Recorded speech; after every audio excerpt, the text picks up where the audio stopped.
අද අපි මැදපෙරදිග ඉතාමත් ජනප්‍රිය වගේම ශතවර්ෂ ගණනාවක්ම පැරණි ඉතිහාසයක් තියෙන රසවත් අතුරුපසක් සාදාගමු. ඒ තමයි බස්බූසා. එහෙම නැත්නම් රුලන් කේක් කියලත් හඳුන්වන්න පුළුවන්.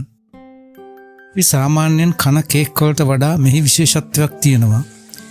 ඒ තමයි අපි මෙම කේක් එකට රුලන් සහ පොල් පාවිච්චි කිරීම. රුලන් වල කාබෝහයිඩ්‍රේට් සහ ප්‍රෝටීන් අඩංගු නිසා දවස පුරා ශරීරයට ශක්තිය ලබා දෙනවා.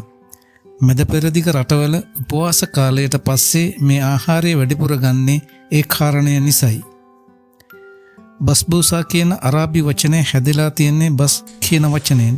එහි තේරුම පිටි සහ තෙල් හොඳින් අතින් මිශ්‍ර කිරීම යන්නයි.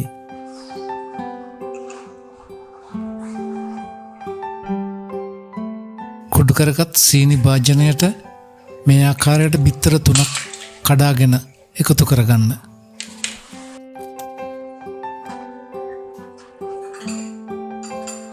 දැන් බිත්තර සහ සීනි මේ ආකාරයට හොඳින් කලවම් කරගන්න.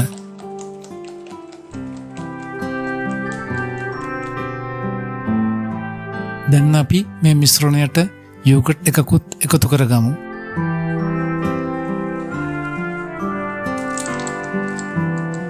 වෙනිලා තේ හැඳි එකක් එකතු කරගමු. මේ බස්බුසා කේක් එකට මම පාම්පිටි ග්‍රෑම් 150ක් පාවිච්චි කරනවා. පාම්පිටි ග්‍රෑම් 150ට බේකින් පවුඩර් තේ හැඳි එකහමාරක් එකතු කරමින් හලා ගන්න. දැන් අපි මීට පෙර සාදාගත් බිත්තර සහ සීනි මිශ්‍රණයට කලින් සදාගත් බටර් සහ රුලන් මිශ්‍රණය මේ ආකාරයට එකතු කරගෙන කලවම් කරගමු. තම කේක් එක වුණත් විවිධ රටවලදී නම් වෙනස් වෙනවා.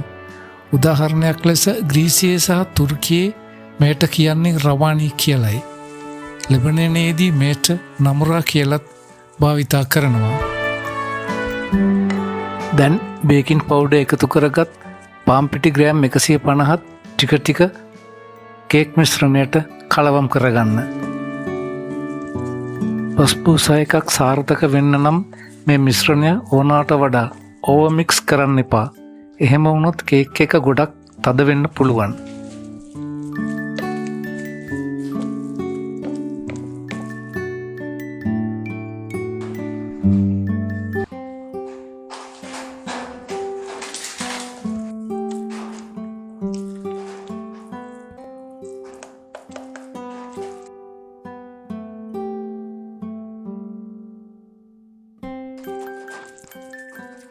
මිශ්‍රණය සකස් කරලා තැටියට දැම්මට පස්සේ බේක් කරන්න කලින් විනාඩි 10ක් 15ක් විතර නිශ්චලව තියන්න.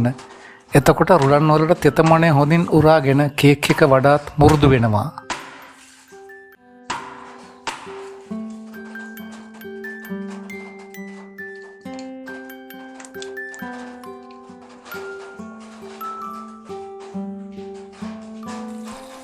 දැන් අපි මේ සඳහා අවශ්‍ය කරන සුගර් සිරප් එක සාදාගමු.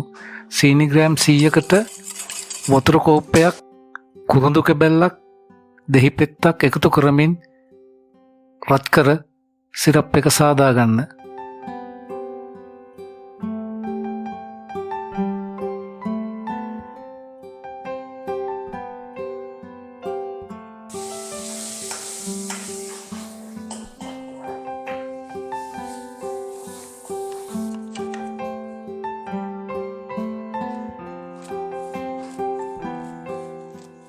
විශේෂම දේ තමයි සිරප් එක වක් කරන වෙලාව.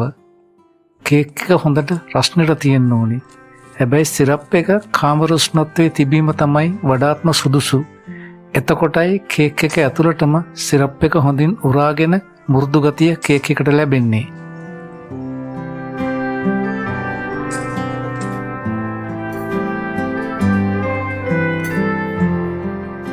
කේක් එක බේක් කරන්න කලින් තැටියේ තියෙද්දිම ඉරි ඇඳ ගන්න එක ලේසි. ඒ වගේම බේක් වුණාට පස්සේ ඒ කැපුම් පාරවල් දිගේම සිරප් එක ඇතුළට හොඳින් ගලාගෙන යනවා. බස්බූසා කියන්නේ වේලුණු කේක් එකක් නෙවෙයි. සිරප් එක වත් කරලා අවම වශයෙන් පැය 2ක්වත් වහලා තිබ්බොත් තමයි නියම මුරුදු ගතිය සහ රසය එන්නේ.